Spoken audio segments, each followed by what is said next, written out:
Welcome everybody to another AusDraft 2.0 series. We've got Team Noszombie versus Team ChriSt coming up right here. We are casting from recorded games because there was such a huge overlap of content on Sunday. So we're going to try to catch up today and get these up to YouTube pretty quickly. Starting over here for Team Nos, we've got Trace on the front as Goths. Definitely a decent civ for the front. You get the instant loom. Longer lasting hunt as well. Definitely helps mitigate any lames that happen. Continue down through the civs. We've got some Humble Pie playing as the Italians, probably going to do archers as a follow-up. Then Sneaky Salmon as the Slavs, probably for scouts. And then Noz at the back with Bengalis. Big boomer boy into elephants, it seems. Any link to this tournament's Discord? Yeah, exclamation mark AusNZ will give you the link for the AusNZ Discord, which is where the tournament is happening in. We do see Trace getting the lames in over here. He's taken down some deer. Blue, on the other hand, Banana Boat, is just sitting here and taking it, it seems. Not trying to do any counter lames. Not even... I guess he did sort of rush the forward boar, and again, he's going to rush in his second boar now to make sure it doesn't get lamed. Decent enough idea. But we do have Banana Boat as the melee, supported by Farmer Yo as the poles.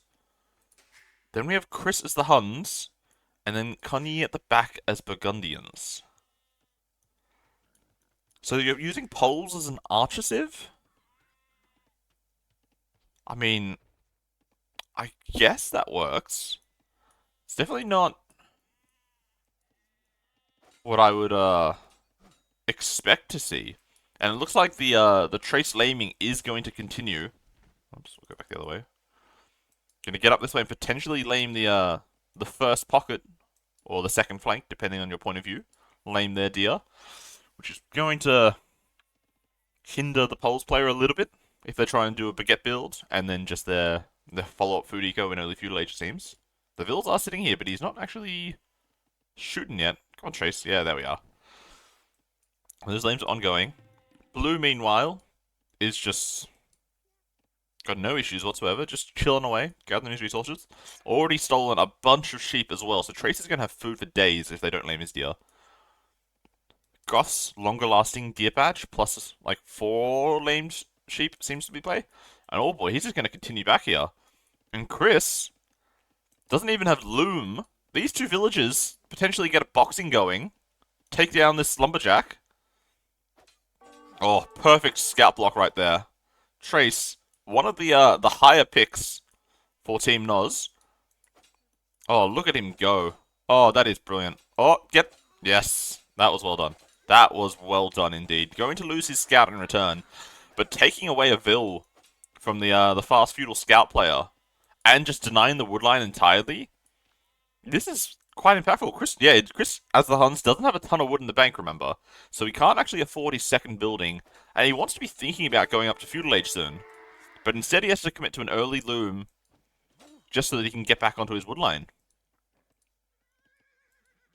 And then the Vills from Trace, he could just turn around. Yeah, just turn around and kill this Vill. Where's Purple Scout? Oh, Purple's just going home. Sneaky Salmon could be here to block and ensure that this villager does go down. But nope, Trace is just going to keep running around, it seems. Doing a ton of damage to all the players' scouts as well. So that in early feudal age, it's not going to be too much of a worry from these scouts. And while the scouts are here dealing with these villagers, they're not actually pushing in their deer or scouting the map, it seems. It looks like Trace is going to lose one of the villagers now. But in return, kills, 2.5 scouts right here, plus... Oh, actually 3 scouts.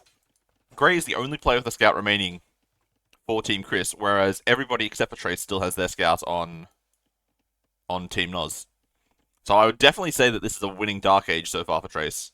And here comes Purple Scout as well to get some blocks in, maybe even just try to force the fight. Could also pick off Grey's Scout right there. Very nice. And now Red can even just kill a couple more deer. Oh, this is so painful. ChriSt now going for a second lumber camp. He does have a very sexy woodline right there, I must say. Although he's built the lumber camp in a very unfortunate position. These villas have to walk all the way around to get to the other side. If he'd been paying a little bit more attention, would have sent the villagers inside first and then built the lumber camp so that they were split on either side. But if we go back to the front, we see that blue is on the way up to feudal age, and Mr. Trace is not too far from clicking up, but definitely going to be significantly behind considering he's against the melee. But the question is, are you going to be able to actually deal any damage with this fast of an uptime as melee when you've only got a couple of villagers on wood? We go look at his wood count. He hasn't built a barracks yet. He's building the barracks now and he's got no wood income whatsoever. I think a mining camp on stone and just straight trushing would have been a significantly stronger strategy. Especially as melee, where it can be quite difficult to balance your eco for the faster age up sometimes if you're not, really on point. Oh, Trace is also walled in his villager here, so it looks like he wants to tower this big thick wood line from Kanye. Unfortunately, he's not actually taking this wood line, so the tower isn't going to have a huge impact in the early stages of the game. But later on, because presumably they want to build a TC on this wood line, I guess the TC could then just kill the tower. Yeah, I'm not sure if that's going to really have a very large impact. But here we see Humble Pie going for the archers. We're going to have scouts come in from purple, as expected. And we do see blue now dropping an archery range. And we've got stable from green. And we've got archers from Huns in position 3. I don't think I like this at all. Because the archers are so far back that they can never really help Mr. Banana Boat here on the front line. Well, they can, but there's just a big delay on how long it takes to get to the front line. I think it would have been much better to switch their positions so that the Huns are in the second position and you get their archery ranges. Right here next to Blue's gold, the archers just instantly pop out and are in position to help defend. Like we see here with Yellow's archery ranges. Those range positions feel... Yeah, they are very cut off, and especially with this wood line and the fact that it's walled off here. Unless he ungarrisons on the inside of his wall, he's stuck outside his team walls, which means he could quite easily be ganked by any scouts that are running past if he's not paying attention. And these towers here from Trace, absolutely brilliant. This archery range is, I wouldn't say useless, but it's not incredibly useful for Banana Boat in this position. With these two towers, denying it at any stage, if Nozombie's team feel like they've done enough damage, they can just come back here and they can just kill this archery range with impunity because these two towers helping to defend their army. And denying Blue's goals, he will get a defensive tower up eventually, but not what I would call a healthy position for Team ChriSt at this point in time. And at the back, we do see that Noz is going up to Castle Age, getting his boom going pretty soon. Kanye, quite late to Feudal Age, to be honest. And he didn't do Horse Collar in Dark Age before placing farms as Burgundians. I'm not really sure what's up with that. Why would you not do Horse Collar as Burgundians before making, especially that many farms, right? You've made 7 farms. And we do see that tower coming up now for Trace, and it is actually going to deny a second lumber camp that I was not expecting to see right there. I was just expecting a straight TC as soon as you get Castle Age, but oh no, Banana Boat losing his woodline and his berries. So many villagers right now. 0 to 6 KD, absolutely taking a sausage right here. Trace's vills. Ugh. Yeah, the fast feudal into archery ranges just didn't really pay off. It was just a little bit delayed getting the ranges up because of melee not having enough on wood. And then 2 or 3 archers really can't stop a tower if there's, any sort of supporting army from the rest of the team, which seems to be the case. And it looks like they're just gonna continue up the line and go attack a different player now. I'm not really sure if I like Trace's position, being on the outside of the walls while his teammates' army is on the inside. And I don't really understand building that tower there. You could build it in between this lumber camp and this mill, just to deny any farming space, deny these 2 stones as well, especially. Because currently, Banana Boat can't make any more defensive towers because he's got no stone income. So a tower right here, I think would have been an absolutely brilliant position instead of going on the outside of this wood line. Lix has posters of Trace on his wall. I mean, yeah, Trace is getting in there. And they are winning these engagements. And just the reinforcement time for Chris is really starting to hurt him here. But Yellow just has so many more archers. Chris's KD, 4 to 12. Oh, just all around, all of Humble Pie. Look at that, 18 to 8 KD, 12 to 6 for the scout player. Noz's team is putting on a blinder here in game 1. And we also see just the faster Castle Age. He's also got a monastery for Mr. Noz in the big booming position. So he wants to proactively pick up some of these relics. 1, 2, 3, 4, 5, 6. There's only 7 relics, unfortunately. There should be an 8th relic down in this corner, which doesn't seem to have spawned. And that tower has managed to get a little bit of damage in. Oh, and he's going to walk all the way over here for a 3rd TC. His boom is just going to... Yes, he's Burgundians, and he's got Bowsaw already, but he hasn't done Heavy Plow. Not really using Burgundians, I think, to the max potential right here. And Yellow's just diving underneath this tower. Oh, Banana Boat. Banana Boat looks pretty dead, if I'm being honest. Okay, that's a good house, though, to stop this army from continuing to chase the vills, but where are they going to go now? I have 1 EQ KD, let's go. Oh, good job. Oh, and look at this. Oh, Chris is going to be so frustrated when this goes up. Denying a couple of deer, denying his primary gold income. He's just finished his berries as well. Oh, this is just frustrating. Is he going to send the boys and girls? Nope. That tower is going to remain. He can always just switch over to this gold. And to be honest, it seems a bit weird for him to be on this gold instead of this one, considering his wood lines drop here. Much easier to defend all of your eco in a single position with 1 or 2 towers, instead of spreading all over the map. And then it looks like Trace is just going to come over here and then trush another one of Kunyi's wood lines. The villager on this side has trushed Chris's wood line as well. Trace has just been an absolute pest right here. But Banana Boat, he's down to 15 villagers, and he's not making any vills at the moment, because he has no food income. He's got no farms, he's got 100 food left in his berry bush, so he can make 2 more vills before he completely just falls over. We do see a 4th TC coming up from Kunyi. Tower not going up just yet for Trace, I'm not exactly sure why. Noz is also building some houses out to the side, and his scout is out here. Still on full HP, I guess got healed up by the monk. Whew. And we see 2 more players on the way up to Castle Age, whereas none of Chris's team are on the way up. Chris is not too far away, but they're going to have crossbows and knights on the field very, very shortly. And honestly, you know, I don't want to be a Debbie Downer, but I think this game is already over, unfortunately. We see here that Trace is trying to evacuate, get his vills back home. A couple of Farmer Yo's scouts are trying to find the vills. Try to pick them off if possible. But Farmer Yo just... These farms are horrible. I hate it. Your poles, you've got almost perfect farms around this folwark. Like, obviously just waiting for this berry bush to go. But you've made so many extra farms, why don't you have a folwark back here? Or why is this table here instead of another folwark? I do not like these building positions whatsoever from Mr. Farmio. And we do see that the scouts have actually found Trace's fields, and I think he should be able to clean all these up quite comfortably. Yes, he does. He does have fully upgraded feudal age scouts, so no surprises there.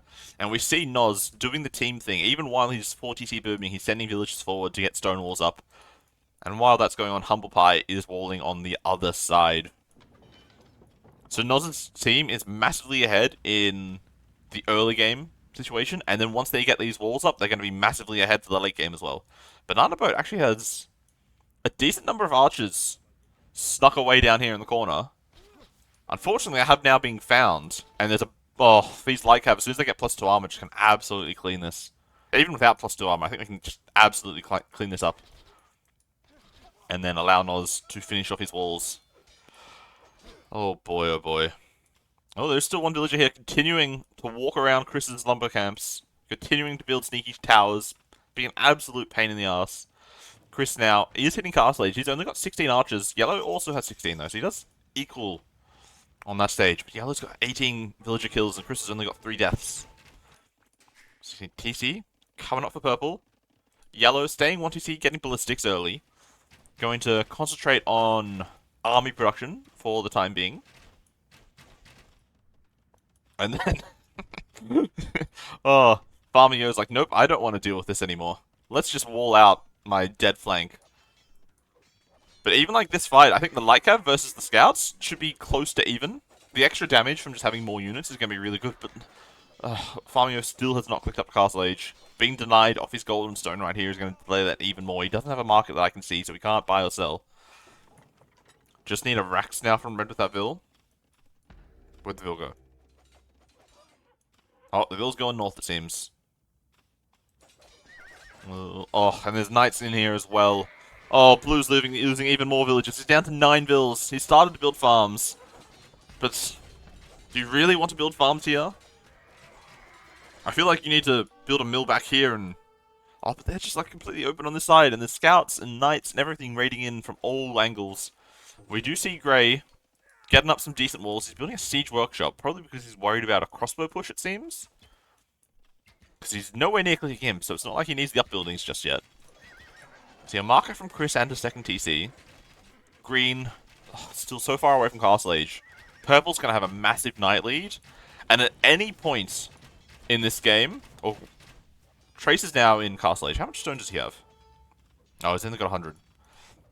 I was just hoping that we see a forward castle from Red up here, which will kill Blue's TC, deny a ton of farms, destroy a bunch of buildings, just give absolutely dominating map control right there.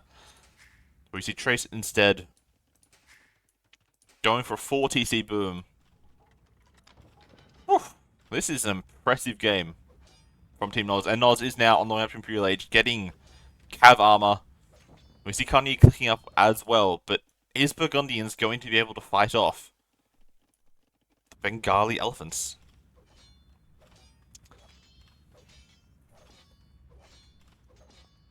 Yeah, sorry Fez. Can't do any stone walls, but just the outpost back here is actually providing a ton of information. Right, you're going to know if and when they decide to expand out for trade, and we see that Noz is even going for the faraway relic. He hasn't got this one close at home. Instead, he's going for the risky ones, trying to get that relic advantage, get the heist going. Not that I think it matters. They've got a 50 vil lead, an army lead, and just in general, every single one of their players is ahead. Noz is slightly ahead in vils compared to the Burgundians, which is going to go up once again because he has, what, 40 TC, so he gets an extra 8 vils once he hits Imp. And his army comp is just going to be so much stronger. And it looks like we're just going for Burgundian Paladin? That seems like a game-losing move to me. You go for Paladin that lack bloodlines versus chunky elephants. I feel like you have to be opening Helbs or Coustier. Those are the only 2 options. Paladin is just not going to cut it whatsoever. And remember, we are fully walled. Well, there are palisade walls here, but other than that, they are fully walled. So there's no counter raids coming into their base. We see markets starting to go up for Mr. Noz. Somebody just needs to build a market on the other side for him to trade to. There is Trace doing the team thing while he rebooms after all the damage he did in Dark and Feudal Age. And there is the Imp. Imp coming in. He hasn't actually made a single elephant yet, so it looks like he's going to go for Elite first of all before he gets production going. I'm not sure if he even needs it, to be honest. I think just Castle Age elephants with all the Imperial Age upgrades, with like, you know, +4 armor and +4 attack, should just be able to just steamroll through these players. Going for Pakes as well. I don't know if you really need that, because that's a faster attacking, right? Castle Age Ellies don't look cool. I mean, that's fair enough. That is fair enough. And we also see Fortified Wall coming in from yellow, doing all the team things. He's only got 2 TCs himself, though, so he's definitely behind on the eco front compared to some of the other players on his team. But he's helped them deal all of this damage, and then now he can sit back and try to catch up at this point. It's not about winning, it's about sending a message. I mean, I guess so. I feel like they're in such a lead that it doesn't really matter what they do, they're probably going to win anyway. So, you know, I'm not going to complain too much. But I think, like, you're just sort of wasting time. I guess you're not in a rush because you're so far ahead, so that's perfectly reasonable. You just want to wait until you've got decent numbers, got all the required upgrades, and then just have an overwhelming push. Which is, I guess, fair enough. And we see here that Farmio is trying to sneak around the sides, try to make something happen, but they just walk into walls and realize, oh, there's nothing we can do there. And then now the elephants are just going to march forward. Blue, still in Feudal Age, by the way. He's up to 27 villages now. Back to essentially what he had at the start of Feudal. And now this TC is just going to get absolutely deleted. 30-minute Bidax of Blue. I mean, as soon as they see the elephants, they're calling GG. He did manage to finish Paladin, though, for Kanye, but Paladin versus these elephants, never going to have a nice fight. Just absolutely domination this game. ChriSt did so much damage to so many players, right? You killed Blue's deer, you sold 2 of his sheep. You killed Green's deer, you sold 2 of his sheep. You killed one of Chris's vills. You killed some of Grey's deer, and then you built towers on everybody's woodlines. I think ChriSt is 100% the MVP this game. Noz has, in quotation marks, won the game, but he hasn't actually had to do anything. He's just boomed at the back. Whew. Now, what were we thinking about these civs? Poles and Huns was correct, and Burgundians, but they didn't use Chinese. They used Malay instead. Which means that Chinese probably goes to Arabia.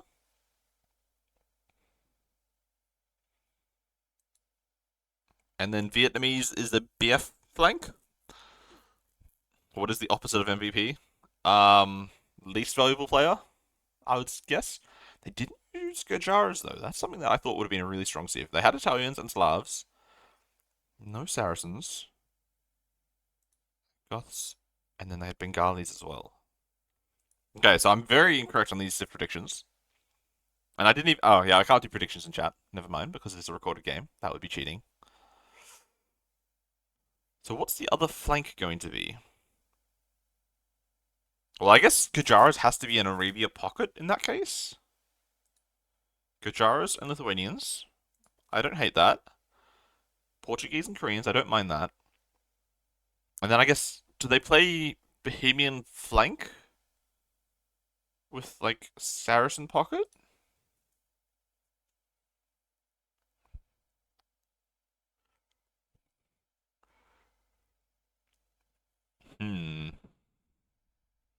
I don't have a paladin civ for BF is the issue. But if they move Lithuanians to BF, then they don't have a paladin civ for Arabia. And I think it's probably more important to have the paladin on Arabia than BF. Seeing as you can always make do with Mamelukes, I guess. Please enable the betting. I have a good feeling about predicting the results. I'm sorry about that. We can't do that. I wouldn't. Oh, I gotta do the wins and the losers as well. Boom, boom, boom, and win, win, win, and win.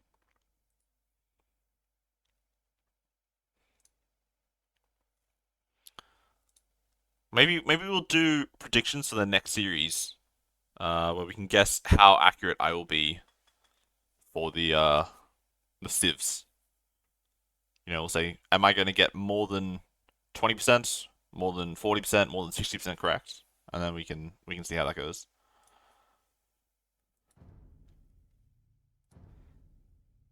Now, game 2 is going to be in 2 parts, so there is going to be a drop at some point. Oh, whoops. I started with the second part instead of the first part, because I'm an idiot.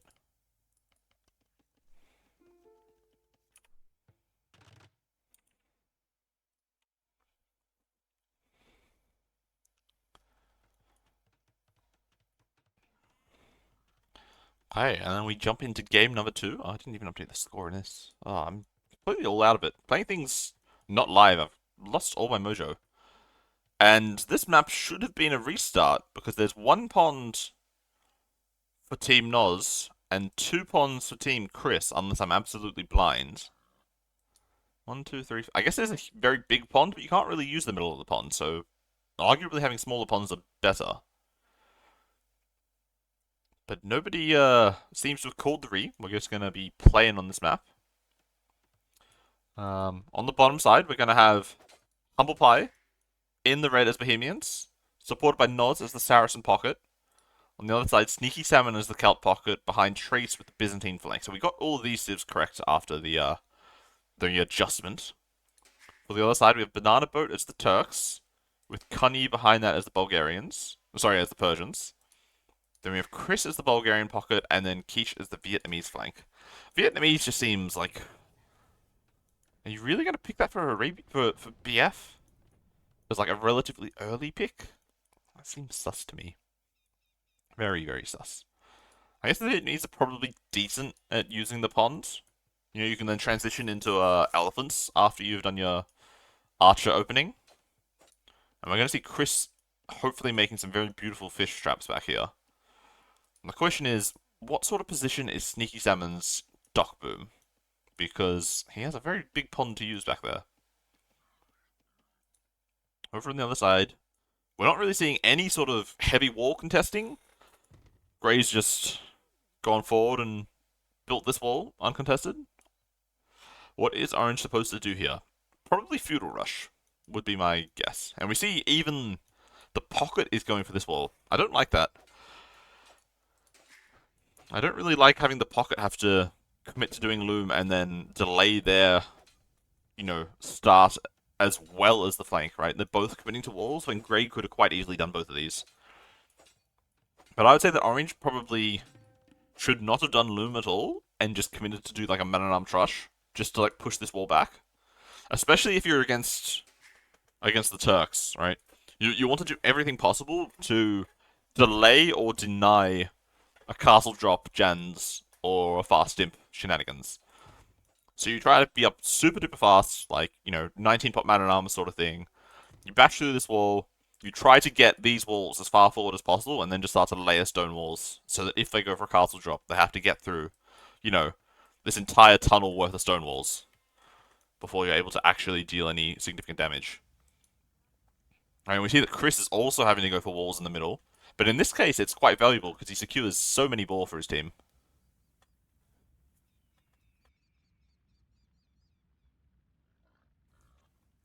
And this is actually an incredibly forward wall. If he's able to actually get this up, if his team, actually fought with him, you've got 3 scouts and 2 of them are doing nothing, which is a little bit unfortunate. But yeah, securing this wall and then taking all of these boards, just brilliant. Oh, Fred, what are you doing?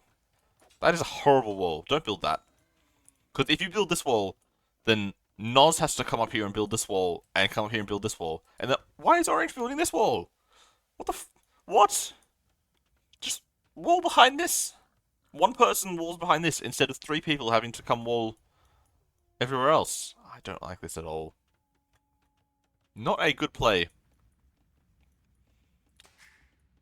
Down here on the bottom side, though, arguably I would say Red has the significantly stronger late game civ as the Bohemians, but the fact that you have a pond can sometimes be a difference there, and still allow you to. Oh, that's a ton of idle time though. Holy shit! Idling for almost 4 villages right there. Actually, no, it's more than 4 villages. More than 4 villas of idle time for Red. What? You haven't even had a contested pond. It looks like Banana Boat has lost a villager to a boar, though, unfortunately. Oh, maybe over there. Because he's got a 0-1 KD. Nobody else has got any kills. Just all these walls in the middle are confusing me. And we see that Chris just tracking up a mining camp on stone. I'm not a huge fan of that. But he is Bulgarians. Because he doesn't need the extra stone for TCs. Because he can always just have 50 stone TCs whenever he wants to. But if he doesn't stay here to stonewall quickly, then they can quite easily just bash through this wall. We see Seeking Salmon does have the dock at the back. We see Chris also. Blue has not built a dock yet. Is instead going for a second lumber camp and a mill. Pond versus no pond on the flank? Yep, but Blue's just not even using the pond. And if you don't use the pond, then I feel like you should just automatically lose against Bohemians. As they're such a better late game civ. We do see a very, very fast fuel from Grey. Going up on 20 pop. He doesn't have a mining camp on stone. He doesn't have a barracks, so he's not doing a man-at-arm trush. Is he just doing a naked trush? Oh, he's doing a very, very late barracks. I don't know if I enjoy this. I feel like... I guess he has the same logic as Orange does. Orange wants to do man-at-arm trush in theory to try to force a forward wall. So if Grey also does man-at-arm trush, he gets to keep a forward wall and then transition into a castle drop later in the game. But it then just delays the castle drop from, your normal minute 16 sort of thing to minute 20 plus. Which is not what I would call ideal. We see the Trace is coming up here to lure some boars, but with only a single layer of wall, still being in Dark Age as well, I guess does have extra HP because he's the Byzantines.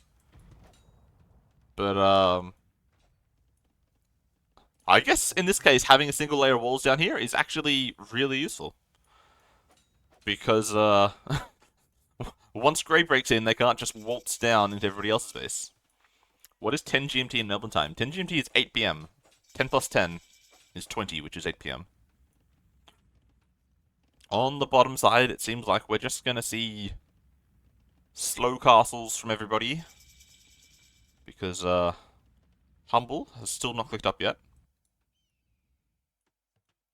That's now, yes. Yes, it is. That's why the stream is live. Well done, Octi. I'm glad that you managed to figure that out. Okay, but now... Oh, great from archery range. Interesting.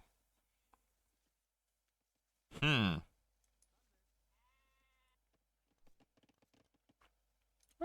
I'm not a huge fan of this, if I'm being honest.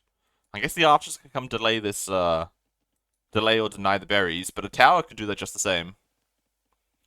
Am I supposed to read the stream title before you go live? You don't have to, but, you know, if for some reason you happen to wander past, you'll see when the next scheduled stream is the idea behind it. And you have to build a mining camp on stone as well, because you want to continue building towers. Yeah. I think there's very sus plays going on all over this map, to be honest. Blue's not even instantly stonewalling. He's not on stone, so he's not got a castle drop either. I'll leave the river tab open anyway, so I can easily see the stream title 24/7. Exactly, that's what you're supposed to be doing. ChriSt not doing instant stone walls, and doing this second layer of wooden walls is absolutely useless, because you're going to just stonewall this as soon as you hit feudal age anyway. So you're going to waste all this wood and building time, and then you probably want to delete it anyway so that you have the stone walls further forward. I'm not a fan. Okay, now we do see the blue getting the walls up. No stone walls in the middle for teal yet. And obviously orange can't build his own walls. Okay, we do see a counter tower coming up from Trace. He does need to worry a little bit because so many of his resources are at the front. He's got 2 golds in his stone and obviously the remains of his berries. Yes. You've turned into a skeleton waiting for an Octi stream. Octi doesn't stream anymore. He's too busy doing other things. Oh, we see Noz luring in some extra boars. Going for the extra TCs. We see Docks coming up from Mr. Sneaky Salmon. ChriSt also going for the extra Docks. His castle age time is quite late, but he did have to commit a lot of villager time to get these walls up in the middle, so it does make some sense. We see 4 TCs straight up for Noz. I mean, Byzantine tower defense should obviously be stronger, but then Grey's idling less of his villagers because he can just fill the tower with archers instead, and then potentially build another tower and have, you know, 2 towers shooting away instead. We do see fletching for one, no fletching for the other. So actually, Trace can't even actually repair his tower, so it will go down eventually.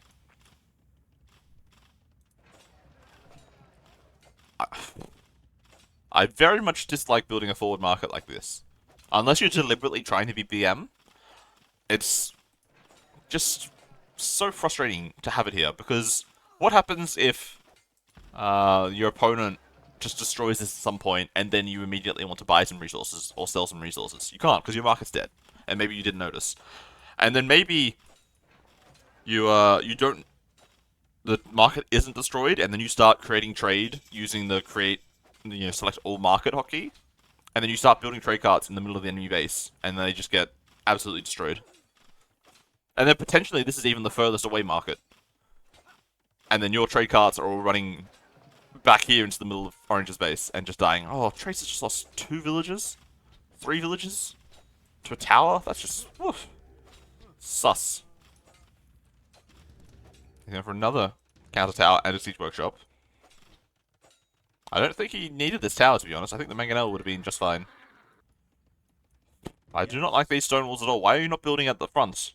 And then you need, you know... Okay. We're seeing the restore now. Makes sense. You can trade with enemy market. Oh, I guess that's true. We'll just skip out to make sure that there's no possible spoilers.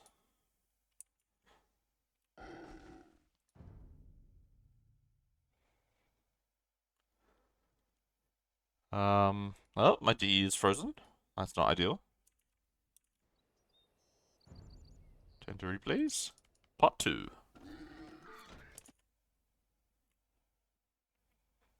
Here we go. Yep, we're still at the same time. Perfect. I mean, you're building good walls here. There are many, many issues that I'm having with this BF game. I guess Noz isn't really a pro BF player. ChriSt maybe plays a little bit, and then the rest of the team is not a huge fan. So ChriSt probably should be teaching his team, or at least guiding them in the correct direction. We see 3 TCs, 3 soon to be 4 docks. He's also getting very early gill nets, which is quite impressive if he's able to afford it, to be honest. Sneaky Salmon though, he's got 3 docks and he's going for a 4th TC. I don't like that. Most of the time, if you're doing a fish boom, you want to just sit on 3 TCs, because your fish takes too long to start pumping up food production for you to keep all these TCs running. And really, you've already got, 6 TCs. Why do you need a 7th? Not a fan. Not a fan. And then Celts aren't also, like, an especially expensive civ. If you were something like Saracens, where you're wanting to go Mameluke plus SO, then I could maybe understand it. Or you're a civ like Persians, where you're going, straight War Elephants, and you need huge amounts of eco, then okay. It makes some sense to do that. But Celts, it's not an especially expensive civ. It's not cheap, but it's not, crazy expensive. And they've got a really good eco bonus. I'm not sure if they need to commit this hard to eco, but maybe I'm just complaining about nothing. It does seem like, other than these mangonels, the game is sort of stalling at the moment. And this was the issue that I had with doing Man-at-Arms Trush as Turks. It delays your castle time by such a large amount that you're not actually getting the main benefits of being Turks, which are castle age janissaries or a fast imp. What is P2's elo? That is a good question. Let me just tab out real quick. And where's the tab that has AusDraft? He is the 3rd pick for Team Noz, so he should be approximately 1400 or so. I'm chasing away these archers. There's a house up here, but there's no villager. Did the villager die to a wolf? Oh, it did. Oh, that's unfortunate. Or maybe that was the one eco KD the banana boat had earlier in the game, where it maybe died to a wolf. The unfortunate issue here is that all the stats sort of get reset based on the restore. So we lose track of, the villages that Trace lost earlier in the game and whatnot. And now we see a layer of stone walls coming up in the middle. We see Noz going for it himself. Getting gold shaft mining as well. And you sort of see the power of having fishing ships, right? Purple's at 100, 110 eco at 24 minutes. Noz on just the traditional 4 TCs is only on approximately 80. So Chris as well, he's on 100 plus fills. Teal does have almost 100, but he is Persians with 5 TCs. Those faster working TCs are quite insane, I have to be honest. We see he's going for his buildings, he's getting ready to click up. And we see that instead of the Turks going for an aggressive castle drop, they are instead being castle drops. What are these farms, Trace? My man, you need to build a mill. You're not Khmer. What? Okay, castle in the middle of the map.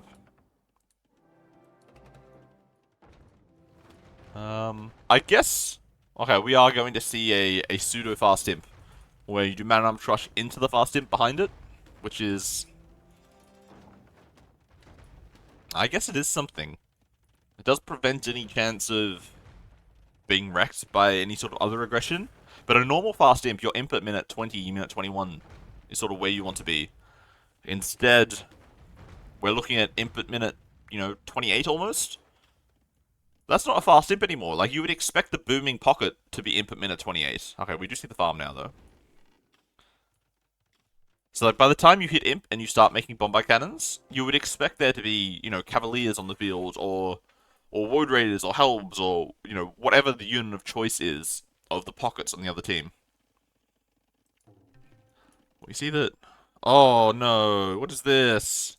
What is this? No. Oh, I don't like that at all. That's not how you fish boom. Oh, he's double-clicked his fish or something, because he's got all these empty ones here now. Oh, that is unfortunate. See, Chris... I mean, well, Chris is... It's okay. It's definitely not the best fish boom that I've ever seen. Blue did eventually go for his dock, so that is good. But we do see 3 players on the web to Imp, and we see 3 on the side as well. Okay, so we see a 1TT fast Imp from Byzantines. I guess for monks would be my assumption.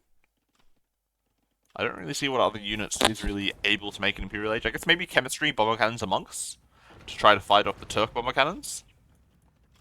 Double click feels relatable. It sure does, but it's a very frustrating thing if it happens. And he's also missing out on like at least 1, 2, maybe even 3 more docks worth of fish traps.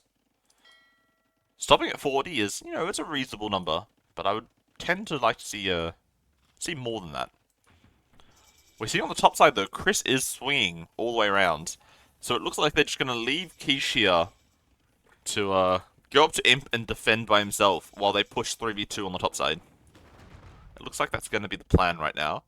Noz instead though is going for Cav Archers in the middle of the map. Cav Archers and Onager it seems, and he's just going to cut straight through into ChriSt's base. Seems to be the play. Do Vietnamese get fortified wall? I believe they do. I think so. Not 100% sure, but I believe they do. And we're seeing that green... No, sorry, not green. We're seeing teal is just going for Paladin. I don't like these houses at the front. The houses should all be, like, packed away in the back corner or something. But now we see the Bulgarian instant and free militia line upgrades coming into play. He's just going to roll forwards. He's just going to try to kill the castle with, I guess, a couple of siege units and then his 2 hands. I don't know, it seems like a reasonable play. Especially when you are against the Celts, who are just going Helms to counter the Paladin. And then they walk into a bunch of Bulgarian 2-handed swordsmen with 9 melee armor, who just don't give 2 shits about... Oh, he's going for hand cannons from Noz. Oh, I don't like that at all. What in the world? Okay, I guess that he's expecting Bulgarians to do infantry, so he's going for his own hand cannons. And I guess Mamelukes would be incredibly bad against 2-handed swordsmen with extra melee armor. But, oh, I do not like doing hand cannons. Like, you've got a Bohemian flank who can make Castle Age hand cannons. Why are you making hand cannons? You should be doing CA or Mamelukes or SO. You need to be doing power units and leave the flanks to do the support units to help you out. I like the walls to the middle of the map, though, to try to prevent a cut. But I don't think it's going to matter, because I think ChriSt is just going to get wiped off this map in the next 2 minutes. I like the thoughts, but I don't think it's going to matter. Was Grey going for boom or not better? I think it would have been so, but his like early trebs and bombard cannons is actually being really useful here. And it then saves Teal having to bother about heavily mining stone for forward castles and trebs, or getting chemistry and bombard cannons himself. So, I can see the logic behind it, where the entirety of what Grey has to do is make siege weapons to kill castles and buildings, while the rest, while like booming at home. He is now up to the 3 TCs. So, in hindsight, I think it does make quite a bit of sense. Oh, thank you very much for the raise. We see, though, yeah, just like on the bottom side, they're just stalled out doing nothing. And it seems... What is Red teching into? He's building barracks and making a treb. He doesn't have chemistry. Red's doing pikemen? Why are you doing pikemen? Yeah. Yeah, I think this game is over, unfortunately. Tracer's got essentially no villages already. And this is just a palisade gate that's going to be opened by paladins anyway. And Noz's army comp of hand cannons and SO is just so incredibly slow and unable to reposition to the top side where the push is actually happening. And Red, it seems, has just clearly forgotten to get... Yeah, we do see the Vietnamese do have fortified wall. Has forgotten about Castle Age chemistry. He's getting it well after he's in Imp. Which then delays your Hoofnice and your big massive bomber cannons, which is what you need. But yeah, the paladins are now just going to roam through this base. They've started trading, but it doesn't matter. And then they're slinging stone to banana boat, I guess, for more castles. Maybe bomber towers could be on the cards. No, instead it's just a fort castle. And down the bottom side, you see, it's not ideal when any other civ has bomber cannons before you do, as Bohemians. Mamelukes could have been great here. Yes, but also no. I think that they would do absolutely nothing to the two-handed swordsman because they have so much melee armor. But against everything else that's being made, yes. Like, honestly, I think CA might have been a really good call. CA plus Onager or CA plus bomber cannon, something along those lines.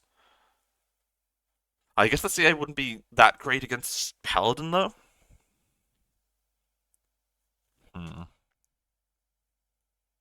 I do think that probably Mamelukes needed to be the play, and then you almost wanted to switch sides with Sneaky Salmon. Actually, not really, because as long as Red's making his own hand cannons, ChriSt's army of infantry is not really scary. And then you can just go wherever the Paladin are with your Mamelukes, and then you help out Red with some SO, or I guess you lead some Mamelukes there as well to help try to like run in and snipe siege and whatnot.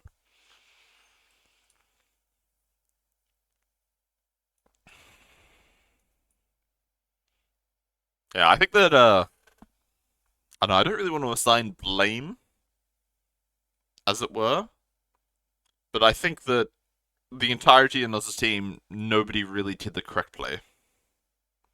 I guess technically Sneaky 70. Going for Help SO is sort of what they want to be doing. But everybody else has been making bad decisions after bad decision, which is not really what you want to see most of the time. We'll quickly run through the civs that have been used and see if we were correct. Bohemians, Byzantines, Celts, and Saracens. Yippery. Bulgarians, Persians, Vietnamese, and Turks. Which then means we have Dravidians, Magyars, Chinese, and Khmer. I guess Chinese or Vikings. You've got two options there as Arabia flank. I guess the question is, do you have a flank that is able to play Chinese? But I don't think that I would ever want to play Vikings in Arabia. I think that Incas would be significantly better. Or even Japanese. I think either of those tiers would be much better than Vikings for the current baguette Arabia meta. The other side, though, we've got Lithuanians, Portuguese, Gujaras, and Koreans. We've got 3 of their top row civs versus only 2.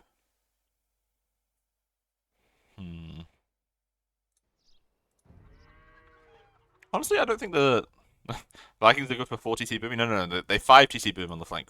Nos. Flank Vikings bad? Yes, sirree. They don't get Thumb Ring, so in Castle Age they're pretty meh. Their eco bonus, while nice, is just too slow because the resource that wheelbarrow affects the most are farmers, and generally as flank, you're never making more than 12 farmers before the 30-minute mark. And wheelbarrow starts to take effect and have positive value when you've got 16 plus farmers, and you're just never having 16 farmers in the early game. So, the bonus is nice, but it is nowhere near as strong as any of the other S tier Arabia flanks, or even most of the A tier ones. Like, I think the Inca bonus is probably comparable, but then it also helps the rest of the team by giving everybody an extra sheep. And an extra sheep is huge when you're playing low eco in early feudal age, because it means you can delay your farms by an extra 20-30 seconds and instead get some more walls up, or, make an extra villager or two, have a little bit less idle time. And then Japanese in the baguette meta, you just save so much wood in the early game when you're making... Like, you can do 2 lumber camps in Dark Age instead of just 1, which then makes your... What's the word? Your wood income more efficient for the rest of feudal age, for the rest of the game, basically, by having 2 lumber camps early. There's just... Even Malians, honestly, I might prefer as a flank over Vikings, even though they're missing Bracer. You're obviously playing to win the game in Castle Age in that case, or you're planning to switch away from ranged units to Imp. But I think the Malian eco bonus would make up for the issue if you get to 40 minutes in the game. Yeah, I do not rate Vikings at all. Vikings would be like, I don't know, how far down would I rate them out of Arabia flanks? They'd be well outside the top 15, probably. Definitely outside the top 10, maybe outside the top 15. I don't know if I want to like run through all of them right now because that seems like a bit of a boring thing to do. But yeah, I hope that I explained why why the Viking bonus is just not useful. If the Viking bonus was used on a Cav Civ, like if they had Paladin and Bloodlines and all of that, then they would be absolutely cracked because you're planning on making 60 plus farms. So having early, or especially in feudal age, right? You're going to make at least 16. You're probably going to make at least 20 farms in feudal age. So all of those feels instantly more efficient. And then obviously, as soon as you get Castle Age, you're going to keep making more farms, and then you get Handcart, which is even stronger than Wheelbarrow, while costing twice as much for free. It's just the flanks; they don't make enough farms, and so not making farms, free Wheelbarrow is not useful. But we'll jump into game number 3 of the series. Once again, we've got Noz versus ChriSt, and in the flank we do have Captain Noz himself playing as the Portuguese. Whoops, I don't want to look at his pocket first. With Sneaky Salmon as the Gurjara pocket. I do like this play, because you would expect that Noz as the captain is going to have an advantage over his direct flank. And Camel Civs are strongest when there is not a large amount of crossbows on the field. So as long as Noz is able to outnumber his direct flank in terms of army numbers, then you just have a massive advantage, and the camels can just clean up the enemy pocket in an almost a 1v1 situation. We then have Trace as the other pocket as Lithuanians, with Humble Pie as his flank as Koreans. And we see for the other side that they have used Incas instead of Chinese, and instead of Vikings. So they've picked 2 Archer Civs just after the midpoint of the draft, and then used neither of them in favor of their last pick.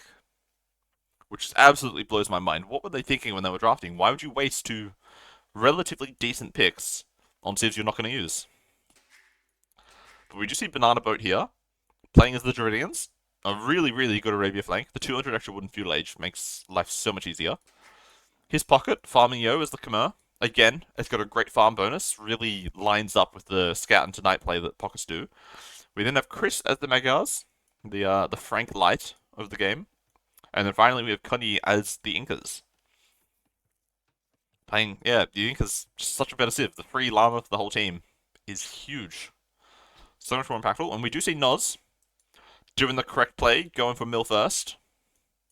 Going for his lumber camp, towards the end of feudal age as his second up building. And we also see Gujaras, of course, building an early mill to garrison their sheep in and get that food trickle rolling.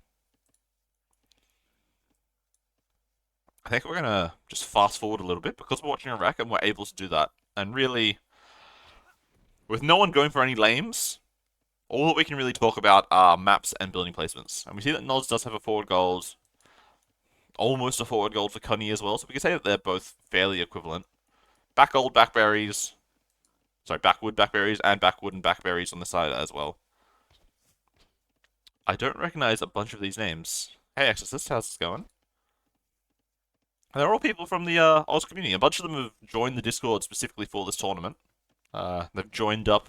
They've been recruited from various other places to get involved in AusDraft. It's a bit of a shame that you didn't sign up, to be honest. For the other side, though, Humble Pie, he's got forward woodline, which is not great, and forward berries, but he has a kind of a back gold, and he has another woodline that he can move to if he needs to. Whereas Banana Boat's map is god-awful. Forward gold, he's got nice back berries, and both of his woodlines are far to the side. Like, just walling this front side is going to be an absolute pain in the ass. I'm not really loving his mining camp. I guess he's trying to build his archery ranges and barracks in front of this position and just solidify his defense around all of this side of his base. But the issue there is, if his archers are stuck on the right side, and then the enemy decides, hey, we're just going to ignore you and go straight to the pocket, he's so far away and unable to react and try to prevent that situation from occurring. We see uptimes. All the pockets are up first, and the flanks are slightly behind. Let's see. Are the flanks all going for 2 ranges? Nos has only got the 1 range to begin with. Oh, there's the second range. Blue's go for 1 range. Let's quickly just skip over to the resources. He has the wood for a second range. Why is he not building it? You always want to build 2 ranges with, a different villager each, because they will build faster in the long run. You see over here, the double ranges from orange. 1 range over here. 2 ranges. That doesn't make any sense. Because, like, as soon as you commit to taking the small gold on this side, you have to build your archery ranges over there to defend it. If you're taking your main gold, then I think this positioning is totally fine, and then you just, slowly wall towards this top wood line. But now, you're vulnerable on both sides. If they go this way towards your pocket, I guess you're kind of in position to help. But if they just dive straight towards your gold and your wood line, you've got no buildings to use as blockers to buy you time to prevent any significant damage being taken. It looks like Nos has stolen 2 sheep. Why can't I double click? 9. Yeah, he's definitely gotten a couple of sheep off Kanyi, which is really valuable. Oh, yeah, he's only got a single sheep under CC, so he's going to struggle for food production, or food gathering, and then vill production consequently. He also didn't push one of his deer, so it seems like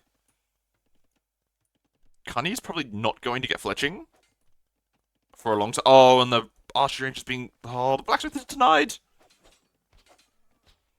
I don't want to be an alarmist, but this is almost just GG on the spot. If Nos continues to patrol forwards and just get army numbers, if you kill these first 2 archers, Blue's never recovering. Okay, he's forced to do a defensive tower on his goals. Definitely the correct response. But see, he's only on 2 archers. We see that Nos is already up to 6. Of course, he does have fletching, as I said. On the other side, though, Orange has lost his wood line. He's been forced off it already. Where is his pocket scouts?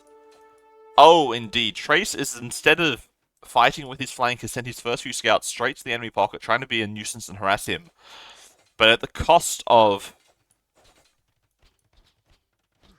his flank taking insane damage here. Robo keeps calling GG, but fails to understand the elo of the players. I mean, Kanyi is Chris's middle pick, so I would expect him to have the build order sorted out. We do not know how to use the advantage into GG. I would hope that Nos knows what he's doing. Like, just look at the army size on this side. We've got 12 archers and 7 scouts versus 4 scouts. Oh, wrong person. Versus 5 scouts and 5 archers. You've got so much more army. You just kill, ideally a couple of Chris's scouts. You go to Chris's base, and then you go to Teal's base, and then you come to Grey's base, and then the game is over. You just go around the world with your army advantage, and you just keep killing player after player. As we see, Teal and Grey trying to do right here. Right, this is exactly what you do. You've done damage to Orange. You force him off wood, you force him to build a defensive tower. He's already, a couple archers, a couple of vills behind, and then you just move on and you try to do the same damage to the pocket. The pocket is now idling all of his farmers. He's not going to be able to make scouts. And then now he's also losing his scouts right here as well. And then you just continue rolling forwards with the big army that you have here. Another villager's going down. And we see that Nos and Sticky Salmon are trying to do the same thing. We see Chris is being forced into a second stable. He does already have a blacksmith. He does already have armor and attack, thanks to the fact that he used Magyars. Defensive tower on the wood line is rough. It's definitely not where you want to be building it. But I guess needs must sometimes. Oh, and Chris's wood line is about to take a sausage, it seems. Like, even though Blue is chasing this army, he doesn't have the same number of archers. Pocket rod. Please stop calling it... Okay, we'll call it a defensive rod then. I'm sorry, just for you, Shed. Alright, they've cleaned up all the Grey's archers, which is pretty good, because once there's only a few scouts, you can clean that up with your own scouts or a spearman or 2 and be in an okay position. But the follow-up issue is that Grey still has more archers than Orange does, and Teal has significantly more scouts than Purple does. So we've essentially got a game of 2 sides, where each team is winning one side really hard and losing really badly on the other one. But Chris is also forced into a rod. Oh my god, is every player going to build a tower at this point? That's what I want to see. Just continue around the map and just force every single player to build a tower. No towers on this side, unfortunately. We see a second stable coming up from Teal. I guess they've recognized that they're got a solid advantage, and they want to keep up the pressure, commit to extra army. And once again, Orange is being forced off this wood line. Banana boat is making a banana boat shaped wall. I mean, I guess so. Oh, this is unfortunate though. Oh, their army is so out of position. Oh no, Kanye. Kanye! Oh no, my man. You're gonna lose these two archers for free as well. And while this is going on, Sneaky Salmon's being an absolute trooper. He's keeping track of where the rest of the army is so that Noz knows how much time he has to just romp around Kanye's base. Oh my god, you can't send 8 archers back to deal with 20, that's not gonna work. And we see Noz already on the way up to Castle Age. He's just gonna dominate this game with crossbows right now. The other side, they just need to do everything possible to hold on and try not to get absolutely defeated. And then this crossbow timing coming in from Noz is going to be absolutely insane. Honestly, I would love to see a second stable. We do see a second stable. I don't like the positioning from Sneaky Salmon, but just commit to scout numbers. Because your only real requirement is to body block for Noz. You need to get in the way of enemy scouts, enemy knights, anything like that. Make sure they don't jump on top and clean up these crossbows. All these archers before they become crossbows especially. Because once they get their upgrades, especially if he goes for early uni and ballistics, it's very, very difficult for anybody to fight him unless they have significantly large light cav or knight numbers. And we don't really see any player other than Kanye close to clicking up to Castle Age on Team Chris. We can say the same thing about Noz, but Noz is basically hitting Castle Age already. And we see a third stable now. Oh boy, Chris is just committing, it seems. I hate that mining camp, by the way. You're touching 2 golds, which is unaccessible. Or inaccessible, I should say. Noz is just being safe and passive, waiting for his upgrades. He recognizes that the way he loses this game is losing his crossbow mass. But now that he's got the upgrades on the way, he's going to patrol forwards. Kanye, now look at this wood line. I wonder if Noz knows about that. Doesn't really see how large the wood line is, so he probably expects that Blue's just gone back to his existing lumber camp. But that would be very interesting. Oh, they're in Sneaky's base. Oh, shit! Good shout, Noz. I guess you would know that. They are going to clean up this fight, though, because you do have Sneaky with his mass scouts coming in to help out. And he's also close to cleaning up Castle Age. Significantly faster than Chris, because Chris has had to commit to so many scouts. And oh, this is just going to be nasty. This market might even be denied if Noz is paying attention.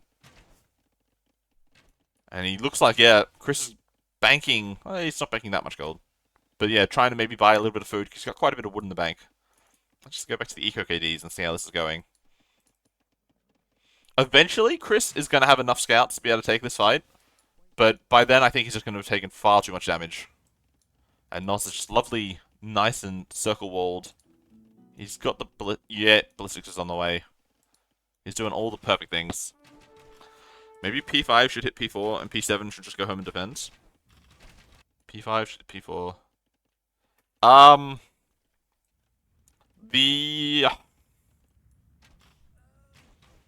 Possibly? Oh, this is not the position that Noz wants to be in, though. Getting the extra damage from the tower to help out. He's still going to clean this up, though. Even with, like, the tower one-shotting a couple of crossbows every now and then.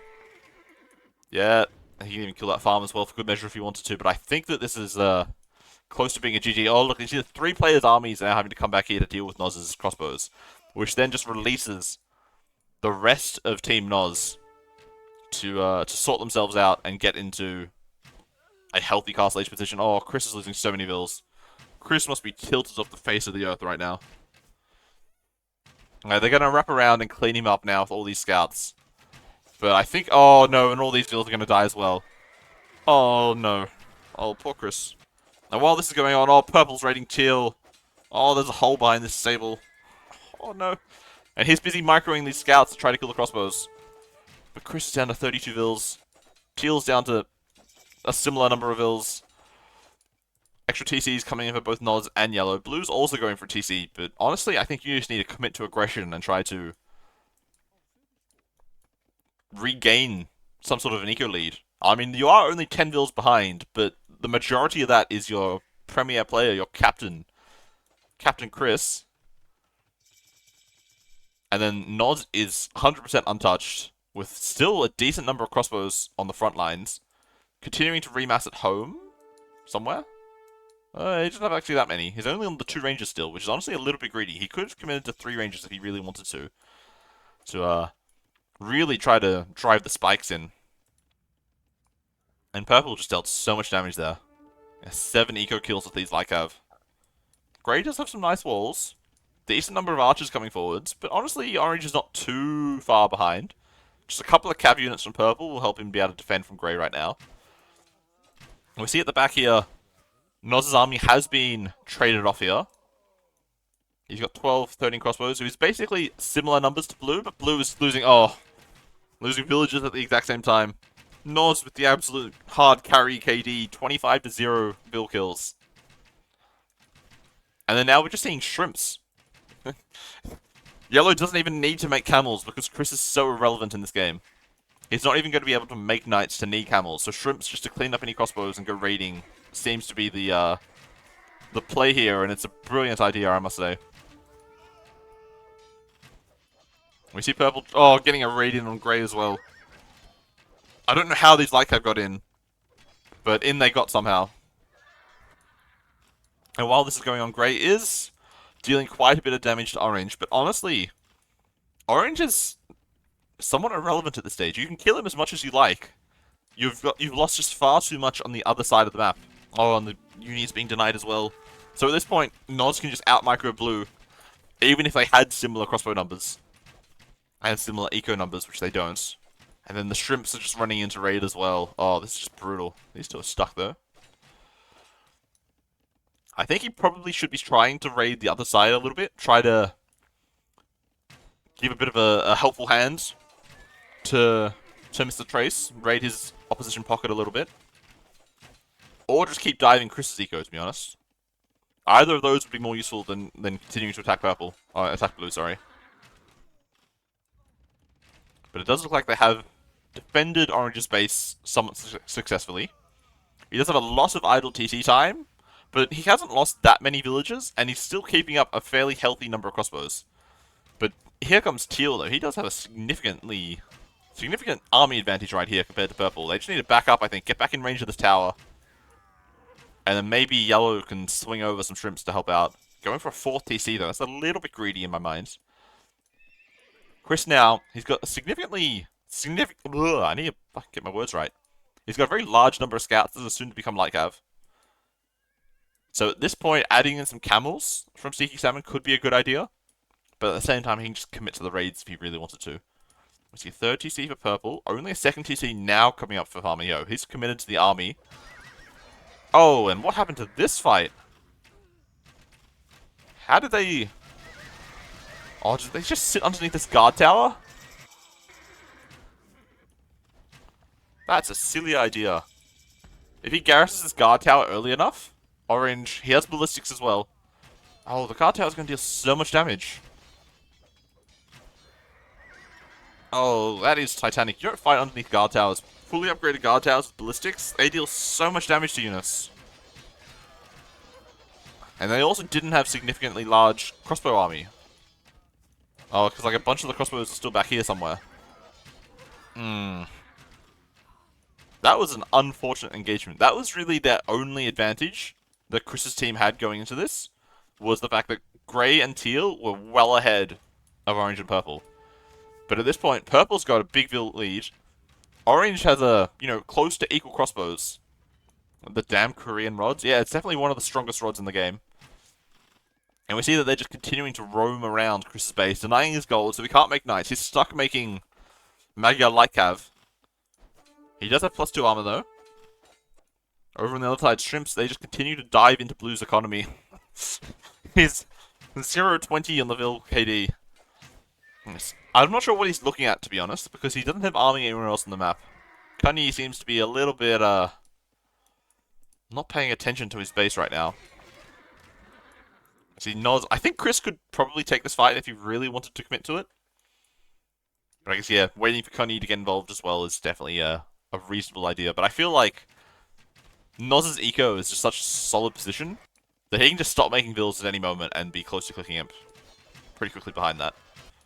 We see on the other side, they're continuing to roam around, but this The tower is just doing a brilliant job at forcing them away and denying any real damage. I say that at the front. Look at how open this is.